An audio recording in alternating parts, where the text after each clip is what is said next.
नमस्कार दोस्तों। तो भाई आज आपके लिए महाशिवरात्रि के अवसर पर एक नया विषय, जिसके लिए आप काफ़ी समय से मुझसे कह रहे थे कि हिंदी की क्लास होनी चाहिए, तो इसलिए आज मैं पहली बार अपने चैनल पर हिंदी के लिए वीडियो अपलोड कर रहा हूँ। जिस प्रकार आप मेरी जीएस देखते हैं उसी प्रकार हिंदी की जो तैयारी है वो बढ़िया तरीके से की जाएगी। आने वाली जितने भी प्रतियोगी परीक्षाएं हैं, चाहे वो यूपी एसआई हो, आरओ हो या फिर एआरओ हो, इसके अलावा एसएससी जीडी और भविष्य में आने वाली यूपी कांस्टेबल के लिए, तो किसी भी एग्ज़ाम में जहाँ भी हिंदी पूछी जाती है, यह वीडियो प्रत्येक एग्ज़ाम के लिए ज़रूरी है। और मैं हिंदी का जो लेवल है वो अच्छा लेकर चलूँगा, गहराई तक जाने की कोशिश करूँगा, क्योंकि हम कांस्टेबल नहीं बल्कि एसआई को शामिल करके हिंदी पढ़ रहे हैं। तो स्पेशल वास्तव में ये वीडियो जो है यूपीएसआई के लिए होने वाला है, लेकिन इसके अलावा जितने भी प्रतियोगी परीक्षाएं सब में आपको लाभ देगा। ऐसी कोई परीक्षा नहीं है जिसमें हिंदी पूछी जाए और ये आपके काम ना आए। तो जो हिंदी है हमारे देश की राजभाषा है, अधिकतर देश में हिंदी बोली जाती है, हमारे देश के अधिकतर भाग में बोली जाती है। जब तक हमें अपनी इस हिंदी का ज्ञान नहीं होगा तब तक हम वास्तव में भारत के नागरिक नहीं कहलाएंगे। हमारे देश की राजभाषा है हिंदी और हमें अपनी राजभाषा का ही ज्ञान नहीं है। सभी कहते हैं हमसे हिंदी पढ़नी आती है, हम हिंदी का लिखते समय सही प्रयोग करते हैं। वास्तव में लिखते समय हिंदी का आज तक कोई सही प्रयोग नहीं कर पाता है। कहीं ना कहीं कुछ ना कुछ गलत हो जाता है, चाहे वो मैं हूँ या फिर आप हों। हिंदी व्याकरण का प्रयोग बहुत ही कठिन है, जिसमें हम कहीं ना कहीं उसके वर्णों का गलत प्रयोग कर देते हैं, वो प्रयोग सही नहीं हो पाता है। तो हम जो आज बात करने जा रहे हैं हिंदी की, बिल्कुल शुरू से हम शुरुआत करने जा रहे हैं। ज़्यादा बड़ा वीडियो अपलोड नहीं करूँगा, थोड़ा थोड़ा धीरे धीरे हम आगे बढ़ते रहेंगे। अभी काफ़ी टाइम है। हिंदी में 15 से 20 चैप्टर के बीच, 15 से 20 के बीच बढ़िया चैप्टर हैं, हम कह सकते हैं 15+ चैप्टर हैं, जिनको हम धीरे धीरे आपको थोड़ा छोटा छोटा वीडियो बना के आप तक पहुंचा देंगे। हमारी जो हिंदी है वो बेस्ट है एकदम। आपको साथ के साथ ये जो बातें बताई जा रही हैं वो नोट कर लेनी है, बढ़िया एक नोट्स बनाना है जो आपका काम आएगा। वास्तव में हिंदी के लिए लूसेंट से बेस्ट कोई भी किताब नहीं है, लूसेंट हिंदी, लेकिन उसकी जो भाषा है वो हमें पढ़ने में थोड़ा परेशान कर देती है, जिसकी वजह से हम उसको खरीद तो लेते हैं लेकिन उसे पढ़ नहीं पाते हैं। तो उस भाषा को सरल करते हुए वास्तव में लूसेंट से ही मिलती जुलती मेरी हिंदी है, छुपाने वाली इसमें कोई बात नहीं। मैं जो आपको पढ़ा रहा हूँ वास्तव में वो लूसेंट से ही है, लेकिन मैंने अपने पास से मतलब तरीका बनाया है ताकि आपको आसानी से वो मिल सके। तो शुरू करते हैं। हमारा हिंदी का जो पहला अध्याय होगा, आज उसका नाम होगा हिंदी भाषा का विकास एवं परिचय।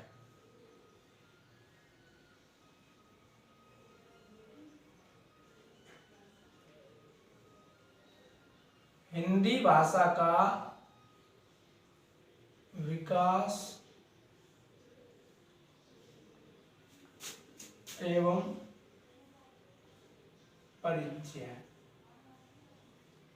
आज हम हिंदी भाषा के विकास और हिंदी भाषा के परिचय पर बात करेंगे। कैसे हिंदी भाषा का विकास हुआ था, इस पर हम चर्चा करेंगे। हिंदी भाषा का विकास एवं परिचय। तो सबसे पहला हमारा जो सवाल आता है, हिंदी भाषा को पढ़ने के लिए हमारे माइंड में ये सवाल आता है कि आखिर भाषा क्या है। सबसे पहले हम बात करेंगे भाषा। सबसे पहले हम बात करेंगे भाषा। भाषा क्या है,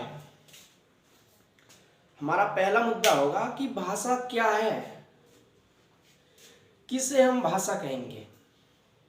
तो आपको बता दूं, जो भाषा है जो भाषा शब्द है, यह भाष धातु में, आ प्रत्यय लगाने से बना है।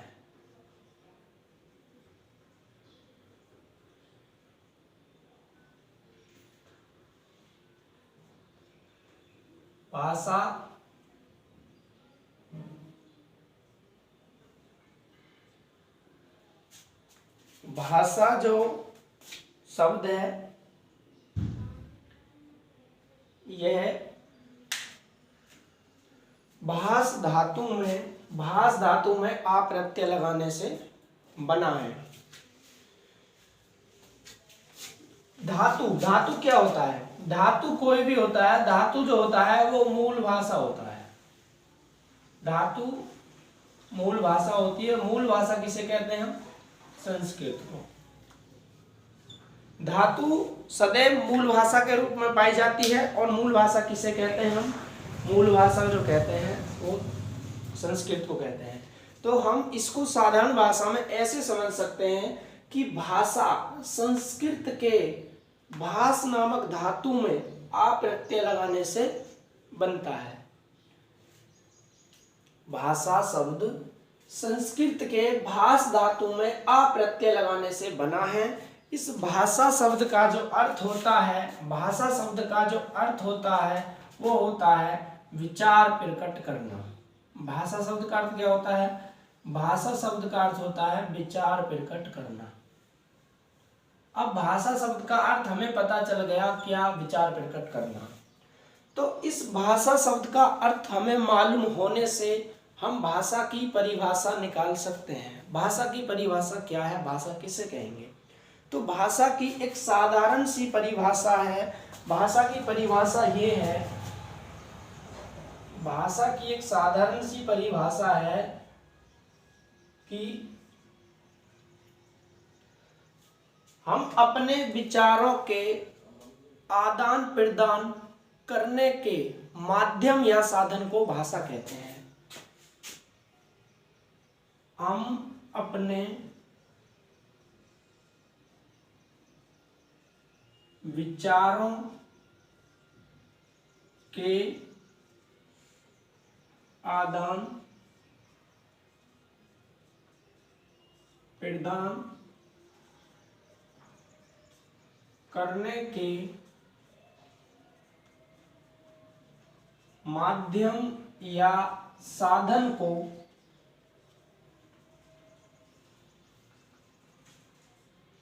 भाषा कहते हैं।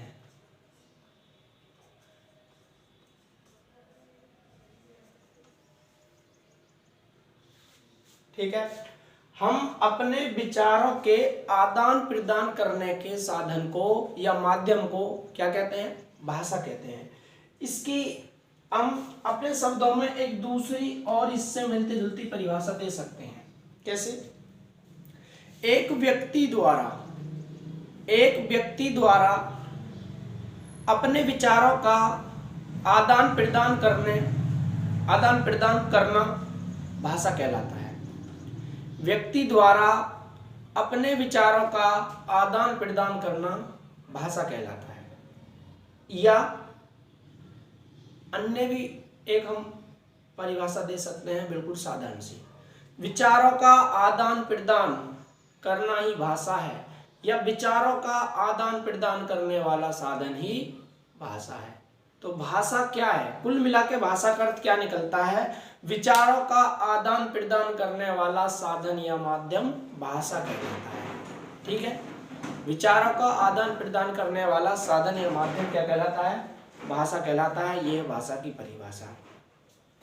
भाषा की कुछ विशेषताएं हैं जो ज्यादा जरूरी नहीं है परीक्षा के इतिहास से, लेकिन देखे लेते हैं। भाषा की कुछ विशेषताएं हैं।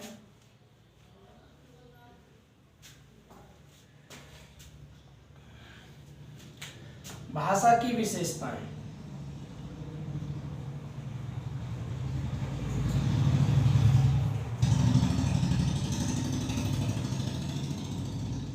भाषा की विशेषता क्या है? नंबर 1, भाषा की पहली विशेषता यह है, भाषा अर्जित संपत्ति है। भाषा अर्जित संपत्ति है। भाषा अर्जित संपत्ति है। इसका अर्थ क्या है? इसका अर्थ यह है कि जो भाषा है वो हमें उपहार में नहीं मिली है, बल्कि वो हमें अर्जित करनी पड़ती है। भाई कोई भी जन्म लेते ही तो भाषा नहीं सीख जाता, बल्कि वो धीरे धीरे भाषा को अर्जित करता है। इसीलिए कहते हैं भाषा अर्जित संपत्ति है। भाषा की दूसरी विशेषता क्या है? भाषा सामाजिक प्रक्रिया है। भाषा सामाजिक प्रक्रिया है। सामाजिक प्रक्रिया है। भाषा एक सामाजिक प्रक्रिया है, अर्थात जो भाषा है वह एक समाज में चलने वाली प्रक्रिया है। भाषा एक समाज में चलने वाली प्रक्रिया है, कह सकते हैं भाषा एक सामाजिक प्रक्रिया है। भाषा परिवर्तनशील है।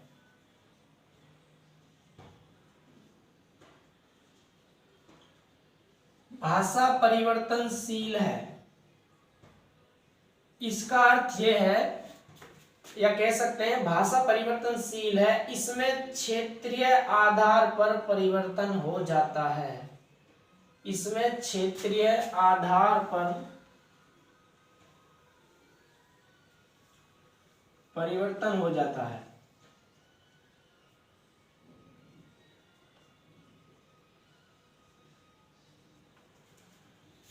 अर्थात भाषा परिवर्तनशील है। भाषा अलग अलग क्षेत्र में एक जैसी नहीं बनी रह सकती। आपने देखा होगा 150 किलोमीटर दूर जाने पर ही भाषा में बदलाव आने लगता है। आप जैसे ही अलीगढ़ एटा पहुंचते हैं तो आपकी जो भाषा है वो इधर हमारे पश्चिमी यूपी यानी कि दिल्ली एनसीआर के आसपास की भाषा से उधर जाने पर चेंज हो जाती है। दिल्ली को पार करते हैं आप, हरियाणा पहुंचते हैं, वहाँ की भाषा अलग हो जाती है। तो इसलिए कहा जाता है भाषा में परिवर्तन होता है, यह परिवर्तनशील है। और क्षेत्रीय आधार पर भी भाषा में जो है परिवर्तन हमें देखने को मिलता है। कुछ अलग क्षेत्र में जाने पर इसमें जो है परिवर्तन हो जाता है। भाषा का स्वरूप बदलता रहता है। भाषा का स्वरूप बदलता रहता है। ठीक है, इसके स्वरूप में भी चेंजिंग आती रहती है। भाषा का जो स्वरूप है वो हर समय एक जैसा नहीं बना रह सकता। इस पर हम बताएंगे आगे, अपने आप समझ में आ जाएगा। इसका स्वरूप जो है बदलता रहता है। जैसे इसकी एक और विशेषता बोलूं, इसका स्वरूप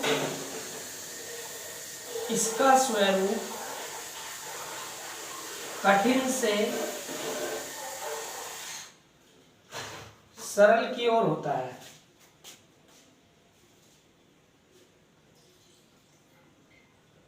इसका स्वरूप कठिन से सरल की ओर होता है। ये भाषा की अगली विशेषता है। अर्थात इसका अर्थ यह है कि भाषा का जो स्वरूप में बदलाव आता है वो कठिन से सरल की ओर आता है। जैसे कि आप आगे पढ़ोगे कि सबसे पहले वैदिक संस्कृति का विकास हुआ, फिर लौकिक संस्कृति आई, उसके बाद फिर आप आगे पढ़ोगे कि पाली भाषा का विकास हुआ। तो जो वैदिक संस्कृति थी वो कठिन थी, जो लौकिक संस्कृति आई वो उससे सरल आई। लौकिक संस्कृति से सरल पाली भाषा आई, पाली भाषा से सरल प्राकृत आई, प्राकृत से सरल अपभ्रंश आई। तो क्या हुआ, मैं यही बोल रहा हूं कि कठिन से सरल की ओर इसका जो है स्वरूप चेंज होता रहता है। पहले वैदिक संस्कृति कठिन थी, लौकिक संस्कृति उससे आसान, पाली उससे आसान, और पाली से भी आसान प्राकृत, प्राकृत से आसान अपभ्रंश, अपभ्रंश से आसान हमारी हिंदी। तो इसका जो स्वरूप है वो कठिन से सरल की ओर जाता है। ठीक है, ये हो गई आपकी भाषा की विशेषता। ये सिर्फ कह सकते हैं थोड़ा वैसी ज्ञान है। बाकी ये चैप्टर यदि हम भाषा का विकास ही नहीं देख पाएंगे, भाषा क्या है इसका परिचय नहीं जान पाएंगे, तो हम अपनी हिंदी भाषा के बारे में आगे कैसे जानेंगे, विलोम शब्द क्या होते हैं, पर्यायवाची क्या होते हैं। अब हमारा आगे चलते हैं हम भाषा के प्रकार। भाषा के प्रकार, भाषा के प्रकार, भाषा के कितने प्रकार होते हैं? भाषा के 3 प्रकार होते हैं। भाषा के 3 प्रकार होते हैं, समझना है बस। भाषा के 3 प्रकार होते हैं। आप पहले से भी जानते होंगे कि भाषा के 3 प्रकार होते हैं, लेकिन हमारे द्वारा जब आप जान जाएंगे कि भाषा के प्रकार क्या होते हैं, तीनों प्रकारों में क्या अंतर होता है, फिर आप कभी भी कंफ्यूज नहीं होंगे समझने में। तो भाषा के प्रकारों में सबसे पहले हम बात करते हैं मौखिक भाषा। मौखिक भाषा। नंबर 2 लिखित भाषा।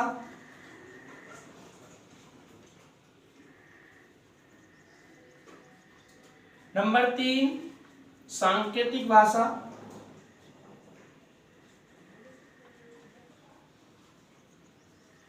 ये भाषा के 3 प्रकार है, मौखिक भाषा, लिखित भाषा और सांकेतिक भाषा।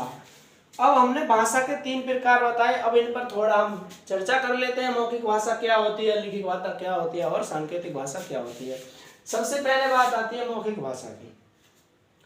मौखिक भाषा किसे कहते हैं? तो मौखिक भाषा में आपको नोट करना है कि हमारे द्वारा जब व्यक्ति द्वारा अपने विचार बोलकर प्रकट किए जाते हैं, जब व्यक्ति द्वारा विचार बोलकर प्रकट किए जाते हैं और सामने वाला उन्हें सुनकर ग्रहण करता है, तो वह मौखिक भाषा होती है। जब व्यक्ति अपने विचार बोलकर प्रकट करता है और सामने वाला उन्हें सुनकर ग्रहण करता है, तो वहां पे मौखिक भाषा होती है।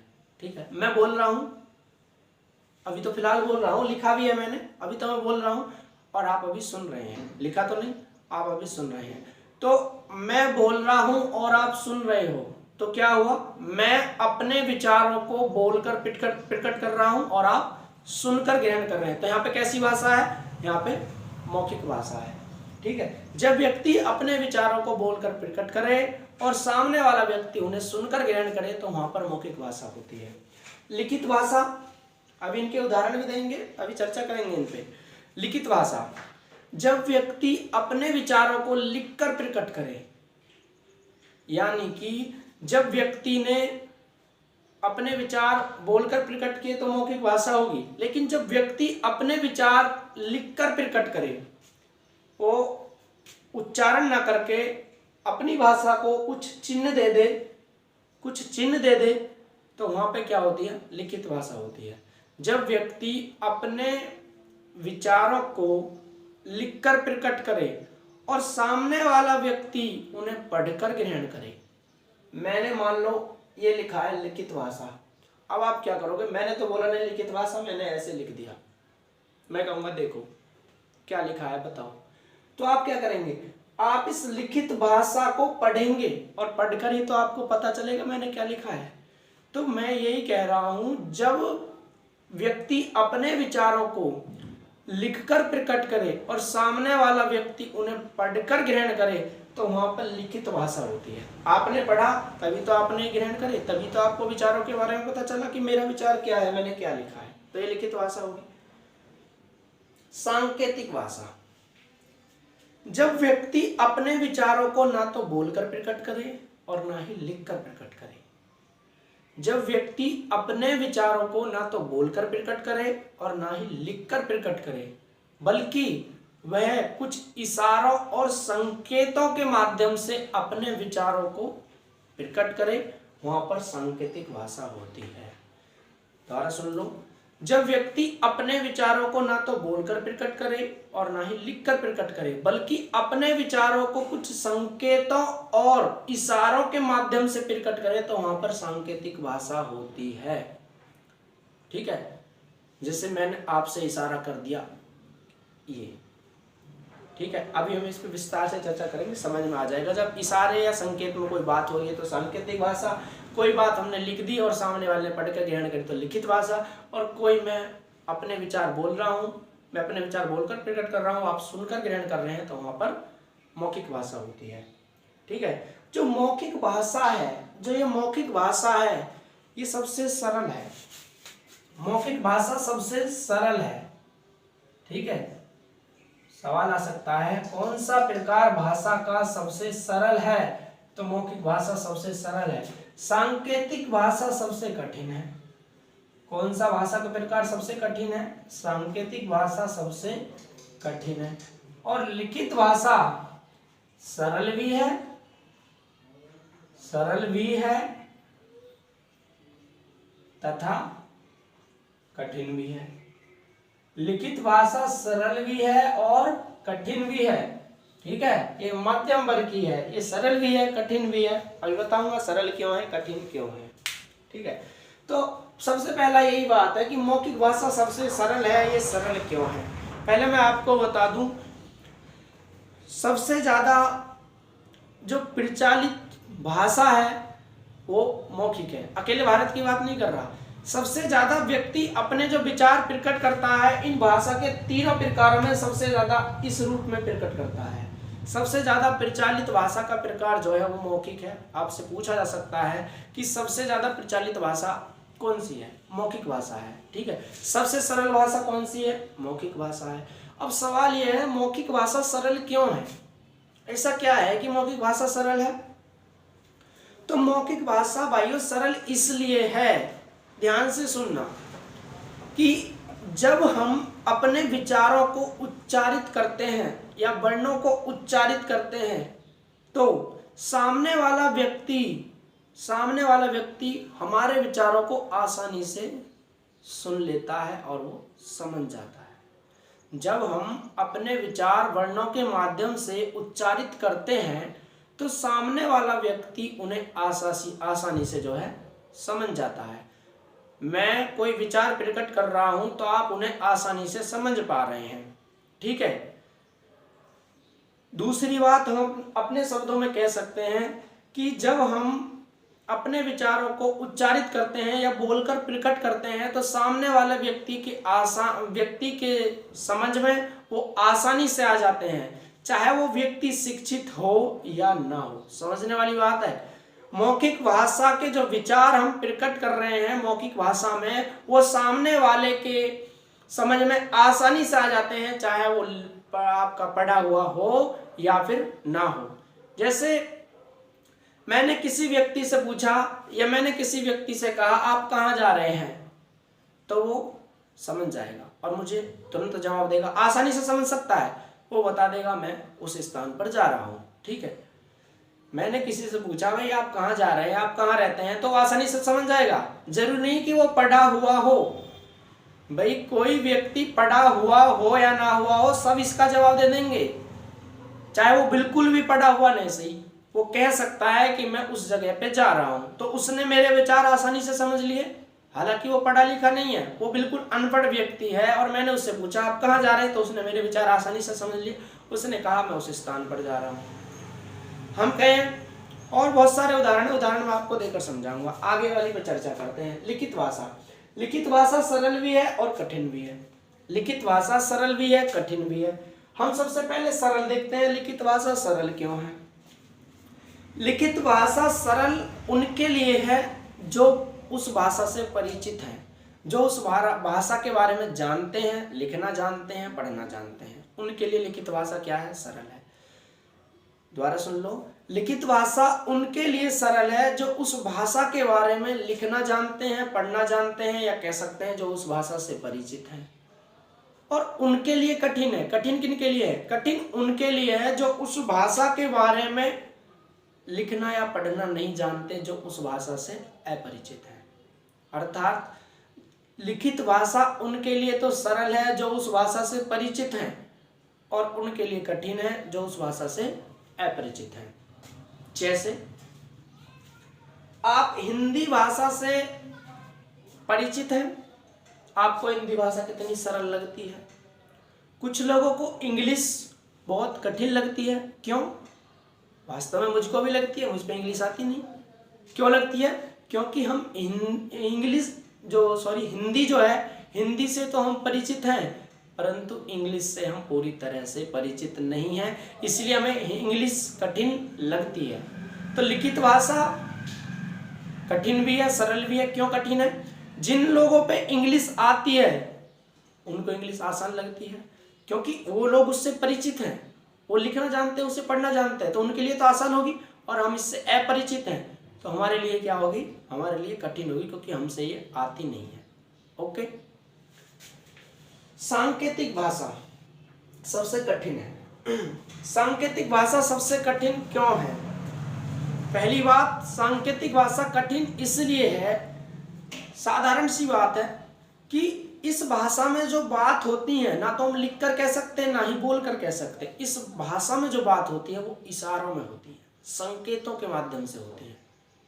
इस भाषा में जो बात होती है वो इशारों या संकेतों के माध्यम से होती है, और इस भाषा को प्रत्येक व्यक्ति नहीं समझ सकता, चाहे वो कितना भी पढ़ा हुआ क्यों ना हो।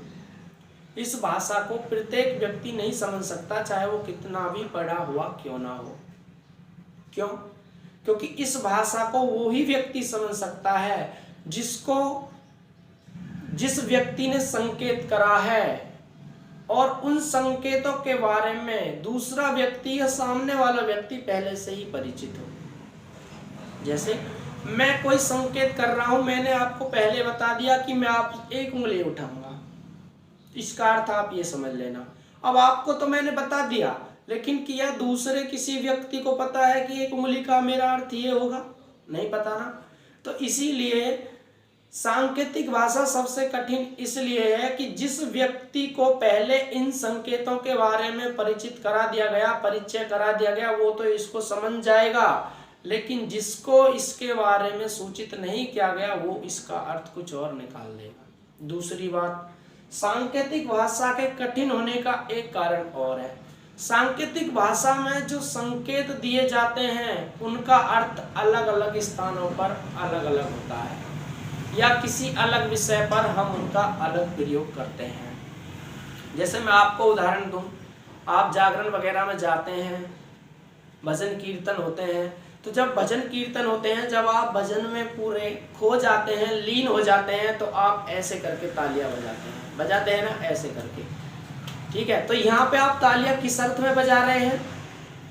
आनंद आ रहा है आपको, आप भजन में लीन हो चुके हैं, ऐसे करके तालियां बजा रहे हैं। दूसरी बात, हमारे प्रधानमंत्री जी नरेंद्र मोदी भाषण दे रहे हैं, आप उनकी रैली में चले गए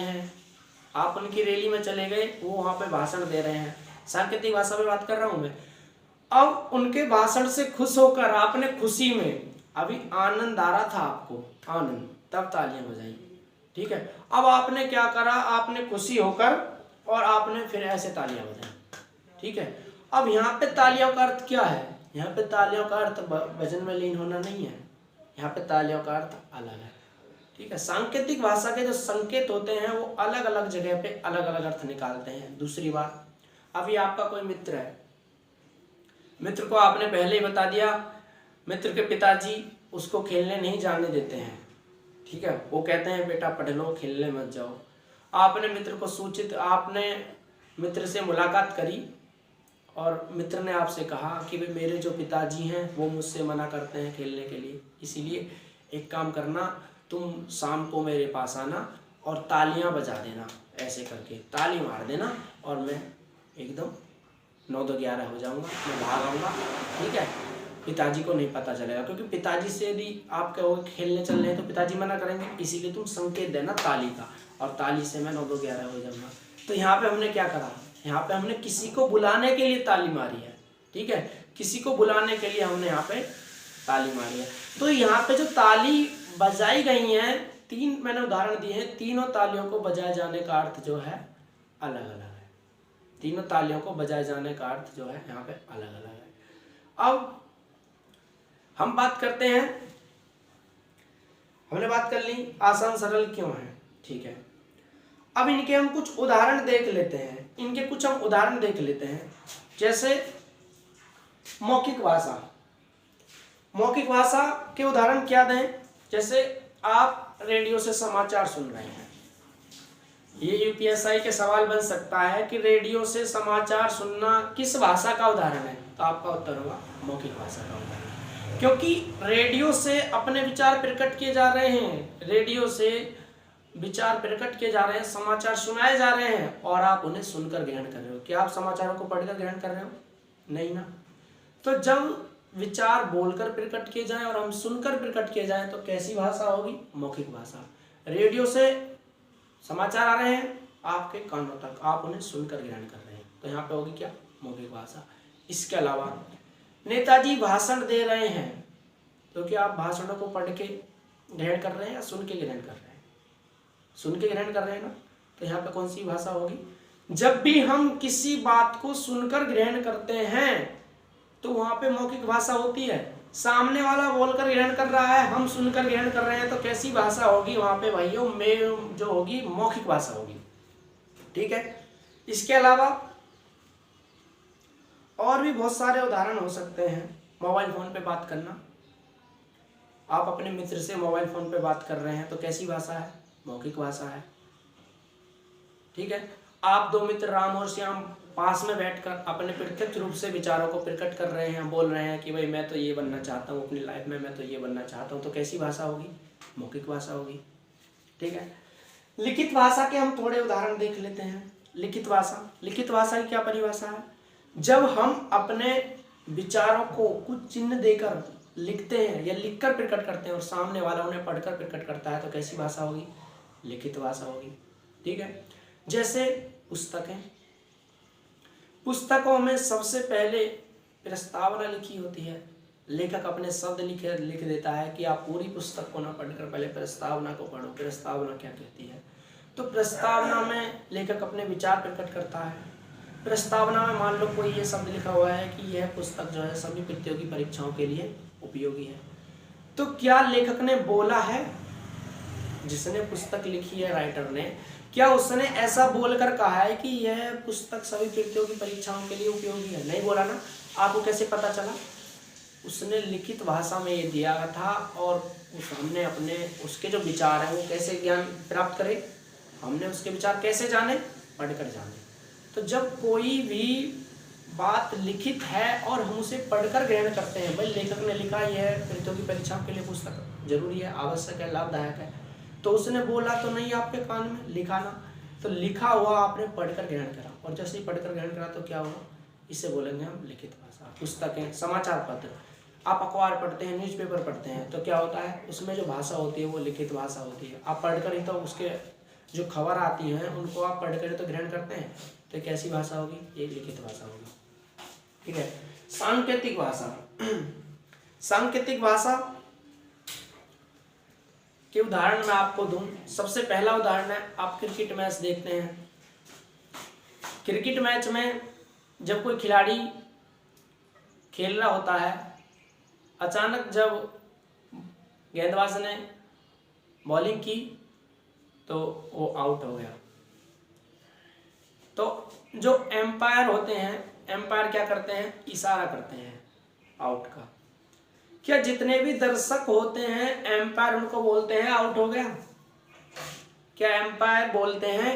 नहीं बोलते ना। क्या करते हैं? वो संकेत देते हैं। तो क्या हुआ इसका कि एम्पायर जी ने जो संकेत दिया है वो सबको उससे परिचित हैं सभी लोग, ठीक है, और सब उसको मान लेते हैं कि ये खिलाड़ी आउट हो गया। एम्पायर जी ने संकेत दिया, किसका संकेत? चौका हो गया, ठीक है। एम्पायर जी ने फिर संकेत दिया, छक्का हो गया। तो एम्पायर जी जो संकेत दे रहे हैं कैसी भाषा है, यहाँ पर सांकेतिक भाषा है। और दूसरा उदाहरण लीजिए, आपने देखा होगा सड़कों पे, शहरों में, बाजारों में आप जाते हैं, यातायात पुलिस के कर्मचारी चौराहे पर खड़े होते हैं, ठीक है, वो ऐसे करते रहते हैं। एक लाइन चल रही है इधर से, दूसरी रोक दी, फिर ये चला दी, ठीक है। तो क्या कर रहे हैं, वो सांकेतिक भाषा का प्रयोग करते हैं, आते रहो जाते रहो, ठीक है, सांकेतिक भाषा का वो प्रयोग कर रहे हैं। लेकिन सांकेतिक भाषा बहुत ही कठिन है। क्यों कठिन है? मैं इसका कुछ अर्थ निकालूंगा, आप इसका कुछ अर्थ निकालोगे। मैंने कहा, ये कहा मैंने कहा, आप क्या अर्थ निकालोगे इसका, जबकि मेरा कहने का अर्थ अलग है। आप भी कहीं ना कहीं सही अर्थ निकाल लें, लेकिन आपका और मेरा अर्थ अलग है यदि हम दोनों पहले से अपरिचित हैं। आपको मैंने इस संकेत का अर्थ नहीं बताया तो आप इसका कुछ और अर्थ निकालोगे। मैंने कहा ये कहा मैंने, तो क्या अर्थ हुआ? 5 व्यक्ति चलें, 5 बजे टाइम भी हो सकता है, अब टाइम सुबह का भी हो सकता है, शाम का भी हो सकता है। क्या बताएंगे आप? 5 रुपये, 5 लाख रुपए लेने चल रहे हैं। चलो ये तो आपने जान लिया, चल रहे हैं, कहाँ चल रहे हैं कुछ नहीं पता ना। तो ये सांकेतिक भाषा बड़ी उलझन में डाल देती है हमें, ठीक है। अब कुछ ऐसे सवाल आते हैं जिनको आप ये नहीं पहचान सकते कि ये मौखिक भाषा का उदाहरण है, लिखित भाषा का उदाहरण है, या फिर सांकेतिक भाषा का उदाहरण है। जैसे मैं आपको कहूँ कि आप रास्ते में जा रहे हैं, पीछे से एक गाड़ी वाला व्यक्ति आ रहा है, गाड़ी वाले व्यक्ति ने हॉर्न मारा। अब आप बताएं, सांकेतिक भाषा है या फिर मौखिक भाषा है? आपने हॉर्न को पढ़ा नहीं, फिर सुना, सुनकर ही तो ग्रहण कर रहे हैं, और सुनकर ग्रहण करने में क्या है, मौखिक भाषा। लेकिन ये गलत है। जो हॉर्न उस व्यक्ति ने मारा है, आपने वो सुनकर ही तो ग्रहण किया है, लेकिन यहाँ पर मौखिक भाषा का अपवाद है। जितने भी ये ध्वनि है, एक बात याद रखना, जितनी भी ध्वनि है, ऐसी ध्वनि जिनको हम सार्थक शब्द या स्पष्ट रूप से किसी शब्द के रूप में नहीं लिख सकते, वो सभी भाषाएं या ध्वनि जो होंगी वो सांकेतिक भाषा में आएंगी। जब आपको हॉर्न की आवाज आई तो क्या हॉर्न को आप कोई भाषा या लिखित रूप दे सकते हैं? कहने का अर्थ यह है, जितनी भी ऐसी ध्वनियां हैं जिनको किसी भी प्रकार से लिखित रूप नहीं दिया जा सकता, हॉर्न को कैसे लिखेंगे आप? हॉर्न तो लिख सकते हैं, लेकिन जो हॉर्न तो आप ऐसे लिख देंगे, ठीक है। लेकिन जो हॉर्न की ध्वनि है, जो उसने आवाज करी है, से पौ करते हैं, पी करते हैं, आप इसको आवाज को कैसे लिख पाएंगे? ये आपको सही नहीं लिख सकते। जिसका सार्थक अर्थ आप स्पष्ट रूप से नहीं लिख सकते, वो सभी ध्वनियां सांकेतिक भाषा में आती हैं। याद रखना, हॉर्न मौखिक भाषा नहीं है, बल्कि वो एक सांकेतिक भाषा है। एक तो ये है सांकेतिक भाषा का अपवाद। एक दूसरा अपवाद, आप सड़क पर जा रहे हैं, आपने देखा होगा सड़क पर ऐसे करके वो लगे होते हैं भाई, यातायात के जो नियम होते हैं, जो संकेत होते हैं, वो ऐसे करके लगे होते हैं, ठीक है। तो आपने देखा होगा इस संकेत पर ऐसे एक तीर लगा होता है, ठीक है। अब इस पर जो ये तीर लगा हुआ है, आप इसको किस भाषा के तहत रखेंगे? मौखिक भाषा, लिखित भाषा, सांकेतिक भाषा? अब आप कहोगे हमें तीर को पढ़कर पता चला तो हम इसे लिखित भाषा में रखेंगे, लेकिन ये गलत है। यहाँ पे भी आपको ये बात याद रखनी है, जब तक हम किसी भाषा का या किसी भाषा को हम पढ़कर ग्रहण ना करें, तब तक हम उसे लिखित भाषा के तहत नहीं रख सकते। क्या मैंने इसे पढ़ा है? क्या यहाँ पे कोई लिखा हुआ है? यहाँ यदि ये लिख दूं मैं, यहाँ यदि ये लिख दूं मैं दायां, ये तो सॉरी बायां है, यदि मैं यहाँ पे लिख दूं बायां तो ठीक है, हमने बाएं को पढ़कर ग्रहण करा है। लेकिन यहाँ पे तो कुछ लिखा ही नहीं गया है, तो कुछ नहीं लिखा गया है, इसका अर्थ क्या है? यह भी सांकेतिक भाषा है। तो याद रखना है, यातायात के वो सभी संकेत जहाँ पे कोई भी भाषा नहीं लिखी गई है, सभी सांकेतिक भाषा में आएंगे, ना कि वो लिखित भाषा में, ठीक है। जितने भी संकेत हैं, ठीक है, यहाँ पे कुछ भी और लग सकता है, ऐसे करके लिख देते हैं और काट देते हैं, हॉर्न बजाना निषेध है, ठीक है। जहाँ पे भाषा लिखी हुई है तो ठीक है, वो तो भी लिखित भाषा होगी, लेकिन जहाँ पे कोई भाषा नहीं है, यहाँ पे कोई भाषा नहीं है, इसका अर्थ है कि हमें लेफ्ट जाना है, तो हम इसको मानेंगे सांकेतिक भाषा। ठीक है, ये हो गया आपका सांकेतिक भाषा, लिखित भाषा। अब हम आगे चलते हैं भाई।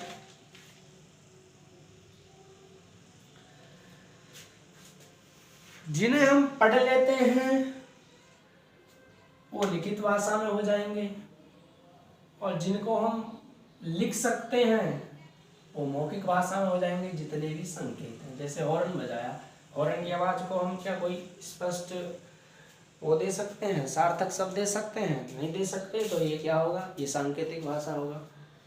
जैसे हमने भी ये आपको लेफ्ट के एक चिन्ह दिखाया, क्या हम इसको पढ़ सकते हैं? नहीं पढ़ सकते, तो क्या होगा? ये सांकेतिक भाषा में होगा। अब हम बात करते हैं हिंदी की उत्पत्ति की।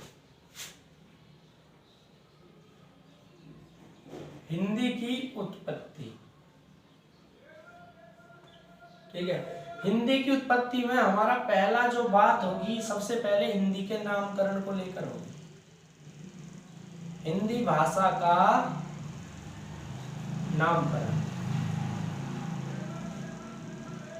हिंदी भाषा का नामकरण। पहले चर्चा हमारी सबसे पहले किस पे होगी? हिंदी भाषा के नामकरण पर होगी हमारी सबसे पहले जो चर्चा होगी। ठीक है, तो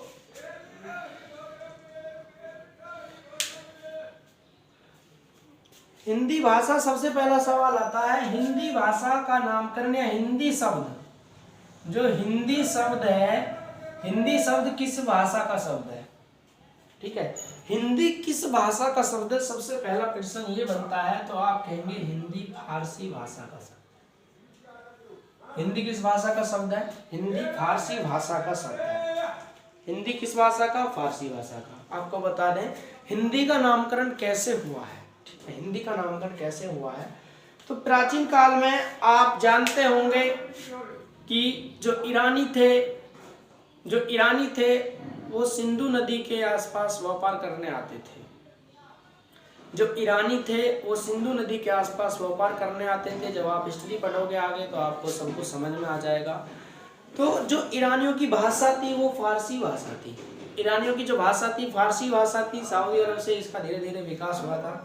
ठीक है, ईरानियों की भाषा फारसी थी। वो सिंधु नदी जो भारत के जम्मू कश्मीर राज्य से बहती, उस समय भारत पाकिस्तान एक थे, तो उस समय भारत में ही सिंधु नदी बहती थी।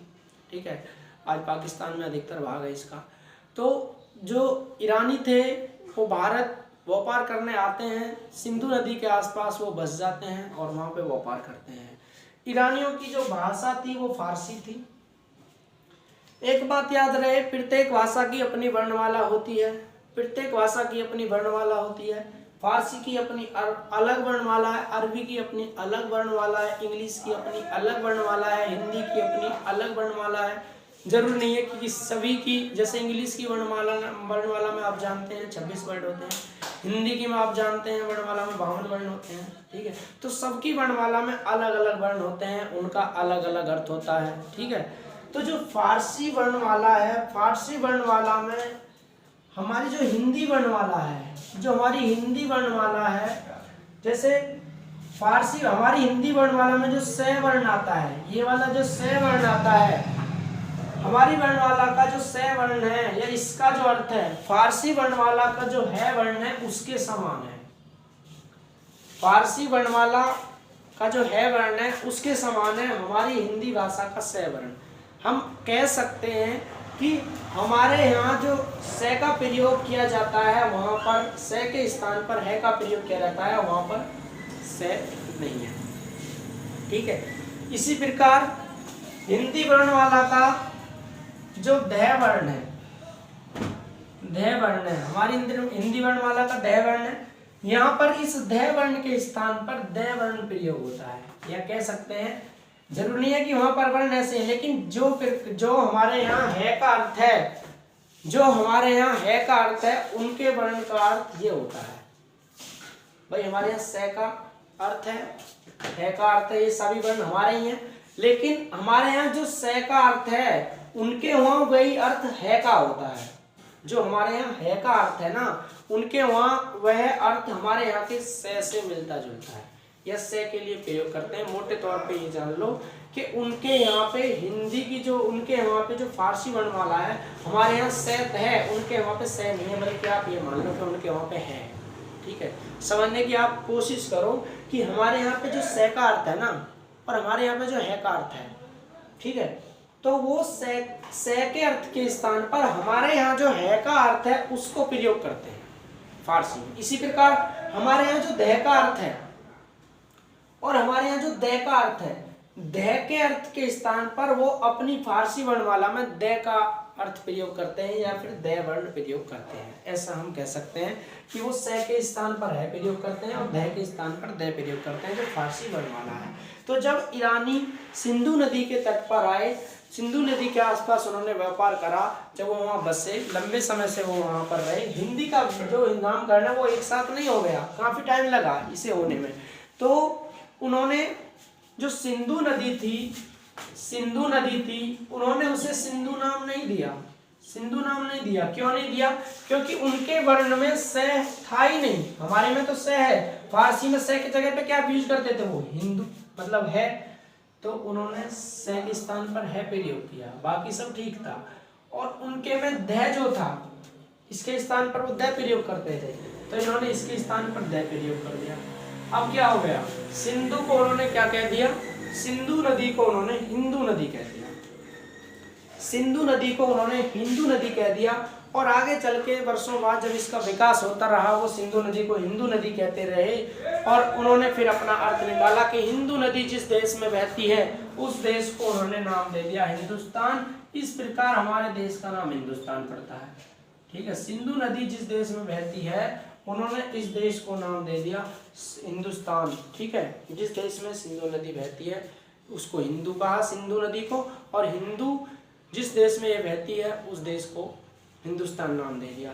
अब लोग इसका अर्थ निकालते हैं कि हिंदुस्तान में हिंदुओं की संख्या ज़्यादा है इस वजह से, बल्कि ये ईरानियों ने ये नाम दिया है क्योंकि सिंधु को उन्होंने हिंदू बोला और हिंदू नदी जिस देश में बहती है उसे हिंदुस्तान नाम दिया। पहले हिंदू से हिंदुस्तान बना, इसके बाद हिंदुस्तान में जो अधिकतर भाषा बोलने वाले लोग थे, आज भी बोली जाती है, हिंदुस्तान के लोगों की जो भाषा थी, जो इनकी भाषा थी, वही हिंदुस्तानियों की भाषा कैसी होगी, हिंदुस्तानियों की भाषा हिंदी होगी। ठीक है, तो ऐसे हिंदी का विकास हुआ, काफी टाइम लगा इसको होने में। मैंने आपको एक छोटा रूप बता दिया है कि उन्होंने सिंधु को हिंदू कहा, और हिंदू आगे जाके हिंदू यानी कि जिसमें हिंदू नदी बहती हो उसे हिंदुस्तान नाम दिया, और हिंदुस्तान के जो लोग थे वो जो भाषा बोलते थे उसे हिंदी नाम दिया। इस प्रकार हिंदी का जो है, इस प्रकार हम कह सकते हैं कि हिंदी का जो है नामकरण हुआ। अब भाषा को, प्रत्येक भाषा को लिखने का अपना एक तरीका होता है। इंग्लिश को लिखने का अपना एक अलग तरीका है, हिंदी को लिखने का, फारसी, अरबी, सबका अपना अपना अलग तरीका है। कुछ भाषाओं का तरीका एक भी है। ठीक है, तो प्रत्येक भाषा को अपना लिखने का एक तरीका होता है जिसे बोला जाता है लिपि। ठीक है, लिपि क्या है? प्रत्येक, या कह सकते हैं भाषा के लिखने के तरीके या ढंग को लिपि कहते हैं। लिपि क्या है, आप क्या लिखेंगे, भाषा को लिखने या भाषा को लिखने के ढंग या तरीके को, भाषा को लिखने के ढंग या तरीके को क्या कहते हैं, लिपि कहते हैं। तो हमारी हिंदी भाषा की लिपि आपसे पूछी जाए, हिंदी भाषा की लिपि क्या है, देवनागरी। हिंदी भाषा की लिपि क्या है, देवनागरी हमारी हिंदी भाषा की लिपि है। ठीक है, इस देवनागरी का विकास किससे हुआ है, ब्राह्मी लिपि से। आपने देखा होगा अशोक के अभिलेख ब्राह्मी लिपि, जिसे पढ़ने का प्रयास सबसे पहले किसने किया था, जेम्स प्रिंसेप ने किया था। कब, 1837 में। तो ब्राह्मी की जगह आपको, ब्राह्मी लिपि की जगह ये भी मिल जाता है ब्राह्मी लिपि। ठीक है, ये भी आपको याद रखना है। तो देवनागरी लिपि का जो विकास हुआ था वो ब्राह्मी लिपि से हुआ था। ये हमारी जो है लिपि है देवनागरी। जो हमारी लिपि है देवनागरी, ये बाएं से दाएं की तरफ लिखी जाती है। बाएं से कैसी लिखी जाती है, बाएं से दाएं की तरफ। ठीक है, ऐसे चलते हैं हम, मतलब इधर से ऐसे लिखी जाती है, बाएं से दाएं की तरफ। दाएं लिखने की जरूरत नहीं है, ऐसे लिखेंगे आप। हम जो लिख रहे थे, देखो मैंने लिखा, जैसे मैं क्या लिख रहा हूँ, इधर मेरा बायां है, इधर दायां। अब मैं किधर लिख रहा हूँ, हिंदी का विकास, तो मैं किधर लिख रहा हूँ, बाएं से दाएं की ओर लिख रहा हूँ। कुछ ऐसी भाषाएं हैं जिनकी लिपि जैसे खरोष्ठी लिपि है, खरोष्ठी लिपि कैसे लिखी जाती है, ऐसे लिखी जाती है, ठीक है। वो इधर से दाएं से बाएं की तरफ लिखी जाती है, ठीक है। जैसे आपने उर्दू देखा होगा, कोई लिखते हुए तो आपको ऐसा लिखता मिलेगा, ऐसे लिखता मिलेगा। तो उनकी जो लिपि है वो कैसे लिखी जा रही है, दाएं से बाएं लिखी जा रही है। तो भाई हमने आज बात करी है आपसे, ज़्यादा वीडियो बड़ा नहीं करना है। उसके बाद हम आपको हिंदी का विकास दिखाएंगे। अभी हमने आपसे केवल हिंदी का परिचय जाना है, विकास दिखाएंगे कैसे हिंदी की जो है आगे विकास होता है, संस्कृत से कैसे हिंदी बनती है, अपभ्रंश से कैसे हिंदी में बदलती है। ये हम आपको आगे वीडियो जल्दी अपलोड करेंगे, तो देखते रहिए। महाशिवरात्रि का अवसर है, महादेव की कृपा आप पर सदैव बनी रहे। बस बढ़िया समझ में आया हो तो कमेंट करें भाई, लाइक करें, शेयर करें, सब्सक्राइब करें। आपको पूरी हिंदी का सिलेबस में कंप्लीट कराने की कोशिश करूंगा। अभी काफ़ी समय है परीक्षा में, ठीक है। कम से कम 500 विलोम शब्द बताऊंगा आपको, 100 क्रियावाची बढ़िया तरीके से, जो बढ़िया परीक्षा में पूछे जाने के प्रयास। धन्यवाद।